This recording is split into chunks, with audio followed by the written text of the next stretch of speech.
Over the NHL All-Star break, we have seen loads of new NHL trade rumors, and we're going to be talking about the ones involving Jake McCabe, Mike Hoffman, James Van Riemsdyk, Shayne Gostisbehere, Timo Meier, Barbashev, Sam Lafferty, Brock Boeser, and Kevin Hayes. So many different players involved, so let's get into it. But first, of course, hit that subscribe button and hit that like button for more hockey content just like this. Now let's start off today's NHL trade rumors with this article from the Hockey Writers talking about Jake McCabe and his fit as well, with a few teams drawing a ton of interest on the Blackhawks defender. We've already talked about McCabe a little bit and how coveted he is with that long-term deal at $4 million for this year and 2 years afterwards. But if you're looking for a steady shutdown defenseman and really not that much else, Jake McCabe is kind of the perfect solution. And going to this, it says Maple Leafs, Kings, and Oilers looking at Murphy and Jake McCabe. According to Daily Faceoff's Frank Seravalli, Edmonton, Los Angeles, and Toronto are believed to be three teams kicking tires on McCabe out of Chicago. All three like what he offers on the ice, but also like his cost-controlled contract.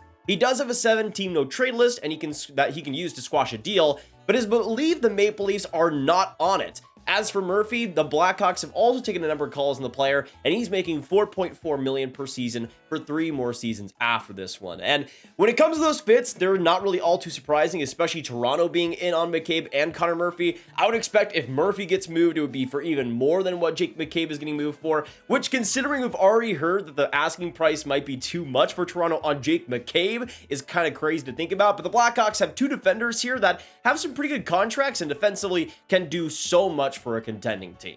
Well, let me know in the comments down below. Toronto, LA, or Edmonton, where do you guys think McCabe will end up? I think the most likely option is Toronto, but at the same time, I feel like they could also still go for a more scoring forward and use their assets on a deal like that, so we'll have to wait and see. Also in this same article, a lot of new info on Timo Meier and the negotiations with the San Jose Sharks. Now, a day ago, we saw the Jacob Megna trade where he got traded for a 4th to Seattle, opening up a roster spot for a potential player to be brought in a Timo Meier deal. As for the situation, the latest on Timo Meier, Elliotte Friedman told Bob Stauffer that he thinks Timo Meier could be the next big name to move after the Horvat trade, and Frank Seravalli says he has him at the top of his trade bait board. He notes the New York Rangers and New Jersey Devils are the favorites right now to land him. And according to the Frank Seravalli, the New York Rangers have set their sights on Meier as their #1 target leading up to the deadline. Keep in mind, Sharks GM Mike Grier knows the Rangers organization inside and out, so they make great trade partners. And across the Hudson River, the rival New Jersey Devils would love to land him as well and create a timeless Swiss connection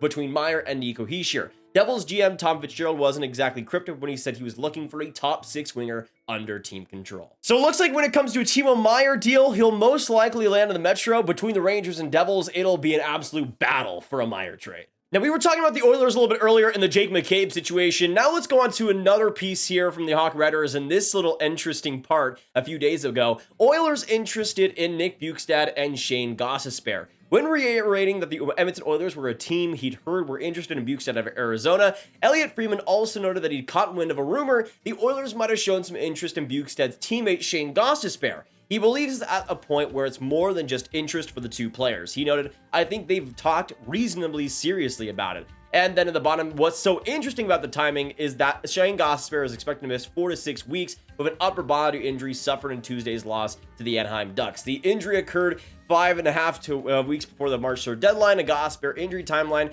doesn't keep him out of the remainder of the season, so he's an intriguing player to be interested in, especially considering his $4.5 million cap hit. And that's really the thing that is most interesting in Edmonton's case, that they'd be able to put on a player like Gostisbehere. I would assume maybe there's some salary retention there, but honestly, it would be a wild situation to see an offensive D like Gostisbehere play with McDavid. That would be a ton of fun to watch. Now let's talk about James Van Riemsdyk in another part here. Anthony DeMarco of the 4th Period writes, over the past few days from those close to the situation, that while it isn't a slam dunk, Brad Treliving and his staff are leaning towards adding to the roster following the All-Star break, suggesting that they want depth scoring. And he mentioned Philadelphia Flyers winger James Van Riemsdyk, Blues Ivan Barbashev, Red Wings Tyler Bertuzzi, and Arizona Coyotes Nick Ritchie. But it seems as though there's more fuel to that fire when it comes to Van Riemsdyk and the Calgary Flames. In this part, Flames like James Van Riemsdyk, Maple Leafs fit but aren't linked yet. During opinions on the Jeff Merrick show, Elliotte Friedman noted that the Calgary Flames have acknowledged their search for a scoring forward, and he linked them to the Philadelphia Flyers forward James Van Riemsdyk. He also mentioned the Maple Leafs might have interest. Friedman noted James Van Riemsdyk, well, he's definitely out there. I think there are some teams looking at him. It wouldn't surprise me if Calgary were looking at him, for example. He added the Maple Leafs might have a quiet interest in the player too.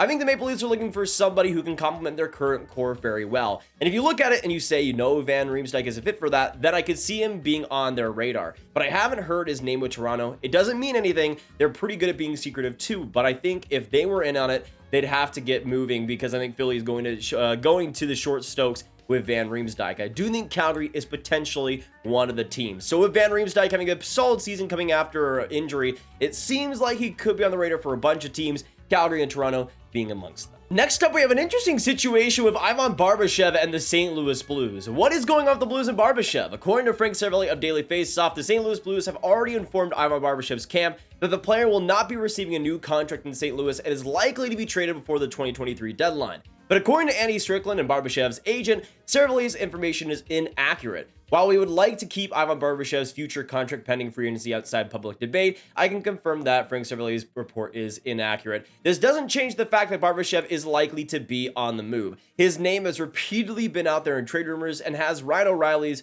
as has Ryan O'Reilly's, who Seravalli thinks might actually have increased odds of being dealt because his injury has given him plenty of time to rest. So with Barbashev, even though, their agent is obviously coming out and saying that they would like to still continue contract negotiations, I feel like it is one of those situations where St. Louis might just get too much in a Barbashev trade to really say no. He's a really impactful player, can bring a lot of versatility. Even if he's not the best player in the world, he could be a really under-the-radar pickup, and I think a lot of teams would definitely be in on it. Speaking of an under-the-radar pickup, we also have this situation with Sam Lafferty of the Chicago Blackhawks. Frank Seravalli noted that Sam Lafferty of the Blackhawks is an ideal fit for a number of teams based on his speed, forechecking skill, and penalty-killing ability. He noted that the Tampa Bay Lightning, Edmonton Oilers, Toronto Maple Leafs, and Boston Bruins might all show interest. Bob Stauffer of Oilers Now spoke glowingly of Lafferty and suggested he might be the Oilers' top trade target heading into this year's deadline. Typically, when Stauffer likes a player a lot, it's because he's caught wind of that, or that the organization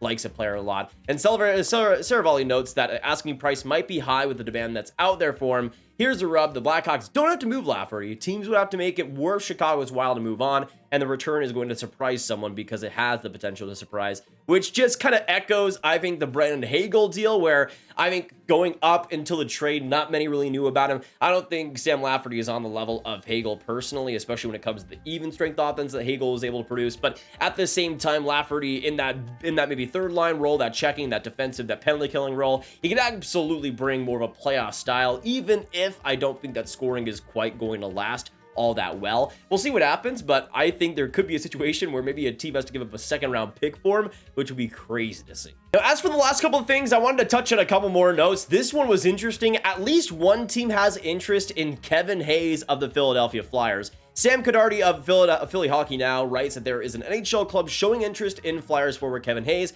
and wants to move him back to center. Hayes has been having a solid season for the Flyers with 15 goals and 45 points in 50 games this season. He's been playing mostly at left wing. Hayes' contract is not an easy one to move. There are 3 more seasons remaining with an average annual value of $7.1 million. He also has a 12-team no-trade list. This has to mean the team that is showing interest has some cap space to work with, but Kevin Allen of Detroit Hockey Now says that the interest is coming from a very good team. So really interesting there on a Kevin Hayes situation, and to me it's kind of confusing. I'm not sure how any team out there is really wanting to bring in a contract like that, especially considering how much his no move clause really comes into things, but it'll be really interesting to see what happens with Hayes if he does get dealt. There were questions that he would get waived earlier in the season. We are now at the point where things are just insane this season. He was maybe getting waived earlier, now he could get traded.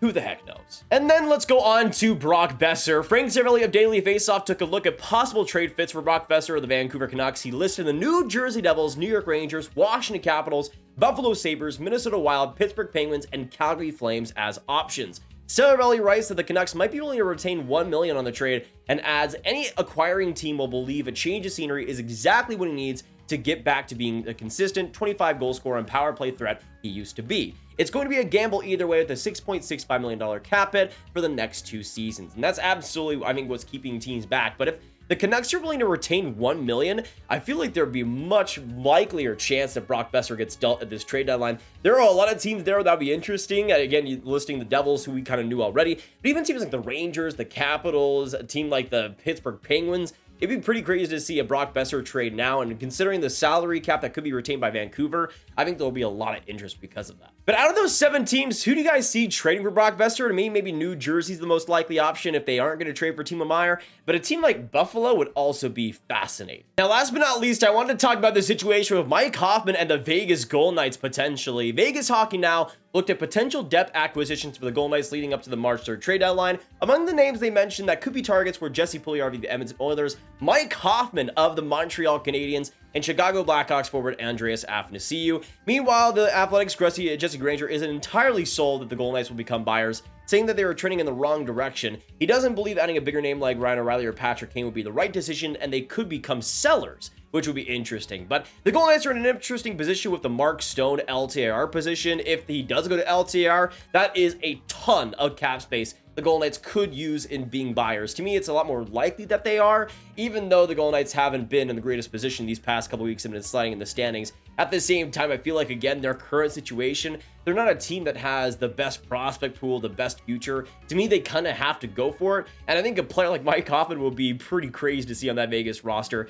And I do think Montreal will be in a position where they could want to trade him too. But those are the NHL trade rumors for this week. Thank you guys so much for tuning in. If you enjoyed, hit that like button, hit that subscribe button, hit that notification bell. Comment down below, what do you guys think of all of the different situations, all the different trade rumors here with Jake McCabe? Where do you think he goes? As well as Mike Hoffman, James Van Riemsdyk, Ivan Barbashev, so many different players to talk about. But let me know all your thoughts down below. Of course, share the video with all the hockey fans you guys know online. Get the latest trade rumors out to them.